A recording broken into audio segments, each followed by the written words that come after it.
আসসালামু আলাইকুম। আবারও চীনের পাল্টা আঘাত যুক্তরাষ্ট্রের বিরুদ্ধে। যুক্তরাষ্ট্র থেকে সব ধরনের পণ্য আমদানির ওপর ৮৪% শুল্ক আরোপ চীনের।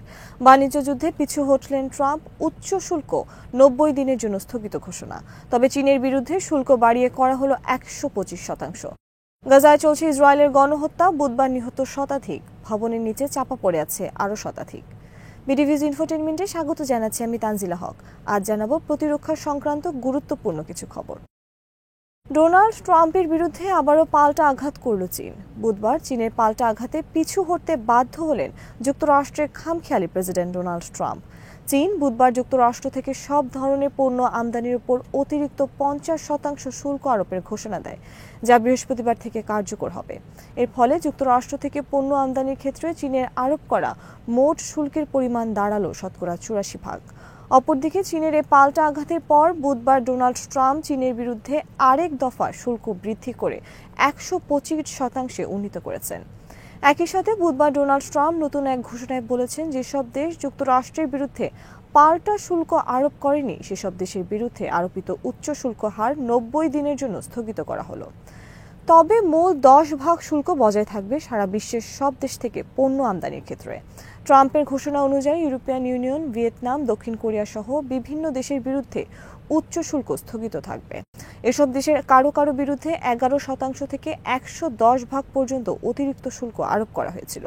৯০ দিনের জন্য শুল্ক স্থগিত করায় যুক্তরাষ্ট্রের নাম করা বিভিন্ন কোম্পানির শেয়ার বুধবারই আবার রকেট গতিতে বৃদ্ধি পেতে শুরু করে। তবে বাজার পরিস্থিতি আগের অবস্থায় ফেরেনি বলে উল্লেখ করেছে সিএনএন।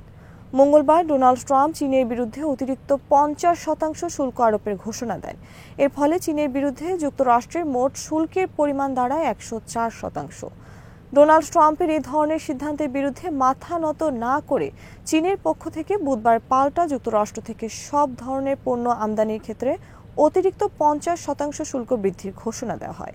কেবল চীন নয়, ইউরোপিয়ান ইউনিয়নও যুক্তরাষ্ট্র থেকে পণ্য আমদানির ক্ষেত্রে পাল্টা শুল্ক বৃদ্ধির ঘোষণা দেওয়া হয় বুধবার। ইউরোপিয়ান ইউনিয়ন যুক্তরাষ্ট্র থেকে আমদানিকৃত সয়াবিন, মোটরসাইকেল সহ বিভিন্ন পণ্যের ওপর $২২ বিলিয়ন মূল্যের শুল্ক আরোপের সিদ্ধান্তের কথা জানায়। বুধবার চীন এবং ইউরোপিয়ান ইউনিয়নের পক্ষ থেকে পাল্টা আঘাতের পরপরই হুলস্থুল পড়ে যায় যুক্তরাষ্ট্রের অর্থনীতিতে। বিভিন্ন গণমাধ্যমের খবরে এবং বিশ্লেষকরা চূড়ান্ত হুঁশিয়ারি উচ্চারণ করেন ডোনাল্ড ট্রাম্পকে যুক্তরাষ্ট্রকে ধ্বংসের খেলায় মেতে ওঠার জন্য। তাকে খ্যাপাটে, পাগলামি, হটকারী, বর্ণবাদী, ফ্যাসিস্ট, উগ্র প্রেসিডেন্ট হিসেবে আখ্যায়িত করতে থাকেন অনেকে। ট্রাম্পের বিরুদ্ধে সর্বাত্মক প্রতিরোধের প্রস্তুতির ঘোষণা দেয় বিভিন্ন শ্রমিক ইউনিয়ন সংস্থা। শেয়ার বাজারে শুরু হয় চূড়ান্ত লণ্ডভণ্ড অবস্থা। চীনা পাল্টা অতিরিক্ত ৫০% শুল্কের ঘোষণায় মাথায় হাত দিয়ে বসে পড়তে দেখা গেছে যুক্তরাষ্ট্রের অনেক বিনিয়োগকারীকে। চাপ বাড়তে থাকে ট্রাম্পের নিজের দল রিপাবলিকানদের মধ্য থেকেও। এ অবস্থায় ডোনাল্ড ট্রাম্প বুধবারে পিছু হটতে বাধ্য হলেন এবং বিভিন্ন দেশের বিরুদ্ধে উচ্চ শুল্ক ৯০ দিনের জন্য স্থগিত ঘোষণা দিলেন সামাজিক যোগাযোগ মাধ্যমে। তবে চীনের বিরুদ্ধে আরও বৃদ্ধি করলেন শুল্ক। বুধবারের ঘোষণায় ট্রাম্প বলেন, যারা আমাদের সিদ্ধান্তের বিরুদ্ধে গিয়ে যুক্তরাষ্ট্র থেকে পণ্য আমদানির ক্ষেত্রে পাল্টা শুল্ক আরোপ করবে তাদের বিরুদ্ধে আমরা দ্বিগুণ শুল্ক আরোপ করব। তিনি বলেন, যারা আমাদের বিরুদ্ধে পাল্টা শুল্ক আরোপ করেনি তাদের সাথে আলোচনার সুযোগ রয়েছে শুল্ক কমানোর বিষয়ে। ডোনাল্ড ট্রাম্প জানুয়ারিতে হোয়াইট হাউসের দায়িত্ব গ্রহণের পর ২ দফায় চীনের বিরুদ্ধে মোট ২০% শুল্ক আরোপ করেন। পাল্টা পদক্ষেপ হিসেবে চীন যুক্তরাষ্ট্রের কিছু পণ্য আমদানির ক্ষেত্রে শতকরা ১৫% শুল্ক আরোপ করে। এরপর ডোনাল্ড ট্রাম্প গত ২ এপ্রিল বুধবার চীনের বিরুদ্ধে আকস্মিক অতিরিক্ত ৩৪% শুল্ক আরোপ করেন। পাল্টা পদক্ষেপ হিসেবে চীনও ৪ এপ্রিল শুক্রবার যুক্তরাষ্ট্র থেকে সব ধরনের পণ্য আমদানির ক্ষেত্রে ৩৪% শুল্ক আরোপের ঘোষণা দেয়। যুক্তরাষ্ট্রের বিরুদ্ধে চীনের এই পাল্টা শুল্ক যুদ্ধের কারণে লণ্ডভণ্ড অবস্থার সৃষ্টি হয় যুক্তরাষ্ট্রের শেয়ার বাজার ও অর্থনীতিতে। প্রতিদিন নামকরা সব কোম্পানি হারাতে থাকে বিলিয়ন বিলিয়ন ডলার। নামকরা বিভিন্ন আমদানিকারককে প্রতিষ্ঠান স্থগিত করে চীনসহ বিভিন্ন দেশের পণ্য আমদানি। রকেট গতিতে বাড়তে থাকে যুক্তরাষ্ট্রের বিভিন্ন পণ্যের দাম। সুপারমার্কেটের সেলফ থেকে উধাও হয়ে যায় অনেক পণ্য, আবার অনেক পণ্য অতিরিক্ত দামের কারণে থেকে যায় অবিক্রিত। এই যখন অবস্থা, তখন সোমবার ডোনাল্ড ট্রাম্প চীনকে হুমকি দিয়ে বলেন, মঙ্গলবার বিকালের মধ্যে তারা যদি পাল্টা আরোপ করা ৩৪% শুল্ক তুলে না নেয় তাহলে যুক্তরাষ্ট্র চীনা পণ্য আমদানির ক্ষেত্রে আরও ৫০% শুল্ক আরোপ করবেন। চীনের বাণিজ্য মন্ত্রী ডোনাল্ড ট্রাম্পের হুমকি উড়িয়ে দিয়ে বলেন, ট্রাম্প চীনকে ব্ল্যাকমেইলিং করছে। হোয়াইট হাউসের ব্ল্যাকমেইলিংয়ের কাছে তারা আত্মসমর্পণ করবে না, তারা এর শেষ দেখে ছাড়বে। অবশেষে মঙ্গলবার বিকেলে আলটিমেটামের সময়সীমা পার হওয়ার সাথে সাথে হোয়াইট হাউস থেকে ঘোষণা দেওয়া হলো চীনের বিরুদ্ধে অতিরিক্ত 50% শুল্ক আরোপের ঘোষণা। অপরদিকে বুধবারই চীনও যুক্তরাষ্ট্রের বিরুদ্ধে চূড়ান্ত আঘাত করল পাল্টা 50% শুল্ক আরোপের মাধ্যমে। বিশ্লেষকদের মতে চীনের সাথে বাণিজ্য যুদ্ধে ডোনাল্ড ট্রাম্পের পরাজয় অবশ্যম্ভাবী। ইতোমধ্যে তিনি বাণিজ্য যুদ্ধে কয়েক দফা পরাজিত হয়েছেন। বারবার তিনি তার হঠকারী সিদ্ধান্ত থেকে পিছু হটতে বাধ্য হচ্ছেন। এর আগে কানাডা ও মেক্সিকোর বিরুদ্ধে আকস্মিক শুল্ক বৃদ্ধির পর তা 1 মাসের জন্য স্থগিত করেন। এবার তিনি বিভিন্ন দেশের বিরুদ্ধে শুল্ক 3 মাসের জন্য স্থগিত করতে বাধ্য হলেন। বিশ্লেষকদের মতে অন্যান্য দেশের বিরুদ্ধে তিনি যেমন বুধবার উচ্চ শুল্ক স্থগিত করতে বাধ্য হয়েছেন, তেমনি চীনের বিরুদ্ধেও তিনি শুল্ক কমাতে বাধ্য হবেন। কেবল সময়ের অপেক্ষা, কারণ বাণিজ্য যুদ্ধে চীনের তুলনায় বেশি ক্ষতি হবে যুক্তরাষ্ট্রের। আগের মেয়াদে ক্ষমতায় থাকতেও তিনি 2018 সালে চীনের বিরুদ্ধে বাণিজ্য যুদ্ধ শুরু করেছিলেন। তখন চীনের তুলনায় বেশি ক্ষতি হয় যুক্তরাষ্ট্রের। ফলে 2020 সালে তিনি চীনের সাথে একটি চুক্তি করতে বাধ্য হন শেষ পর্যন্ত। চুক্তি অনুযায়ী চীন যুক্তরাষ্ট্র থেকে কিছু পণ্য আমদানি বৃদ্ধি করলেও শেষ পর্যন্ত তাতে তেমন লাভ হয়নি যুক্তরাষ্ট্রের। বাণিজ্য যুদ্ধে কেন চীনের তুলনায় যুক্তরাষ্ট্রের বেশি ক্ষতি হবে এ বিষয়ে বিশ্লেষকরা বলেছেন, করোনার সময় চীন যুগান্তকারী অনেক পদক্ষেপ নিয়েছে। সেগুলো হলো সবকিছুতে আত্মনির্ভরশীল হওয়া। বিশেষ করে খাদ্যসহ সমস্ত মৌলিক পণ্য উৎপাদনের ক্ষেত্রে চীন পুরোপুরি স্বয়ংসম্পূর্ণ হওয়ার নীতি গ্রহণ করেছে।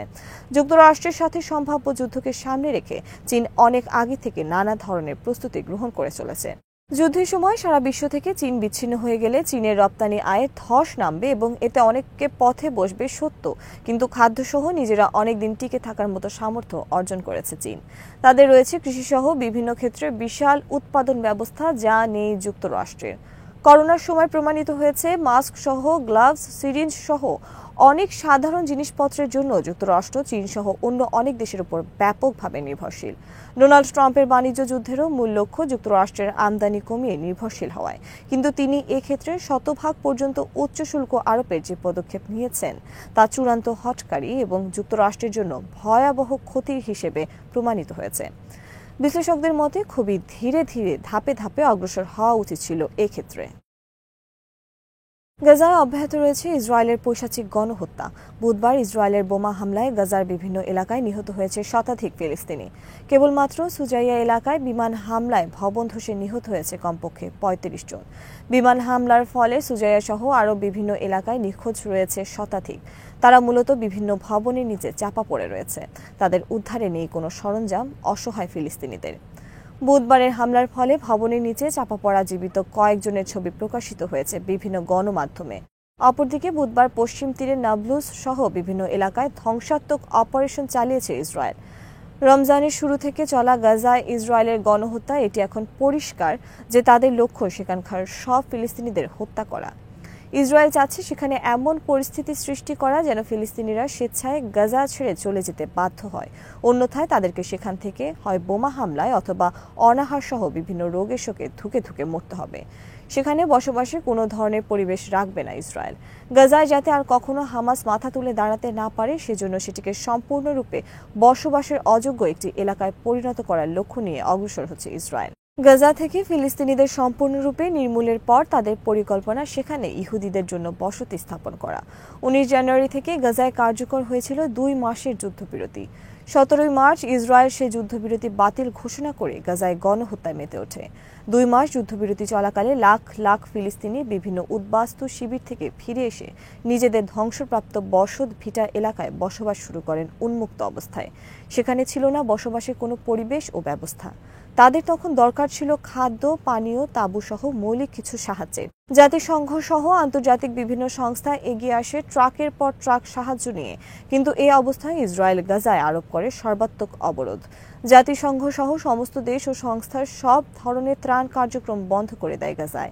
ইসরায়েলের ঘৃণ্য এই অবরোধ এখনও চলছে এবং ধুকে ধুকে মরছে গাজাবাসী। এই অবস্থার মধ্যে ইসরায়েল প্রতিদিন বিমান হামলা চালিয়ে হত্যা করছে অগণিত ফিলিস্তিনিদেরকে। ইসরায়েল বুধবার বিমান হামলা চালিয়েছে লেবাননের বিভিন্ন এলাকায়। আল মায়দিনের খবরে বলা হয়েছে হামলায় নিহত হয়েছে অনেক লেবানিজ। অপরদিকে মঙ্গলবার যুক্তরাষ্ট্র বড় ধরনের বিমান হামলা চালিয়েছে ইয়েমেনে। আজ এখানেই শেষ করছি। সমরাস্ত্র, প্রতিরক্ষা ও কূটনীতির নানা তথ্য জানতে চোখ রাখুন বিডিভিউজ ইনফোটেনমেন্টে। চ্যানেলটি ভালো লাগলে সাবস্ক্রাইব করুন, সংযুক্ত থাকুন আমাদের ফেসবুক পেজে। আল্লাহ হাফেজ।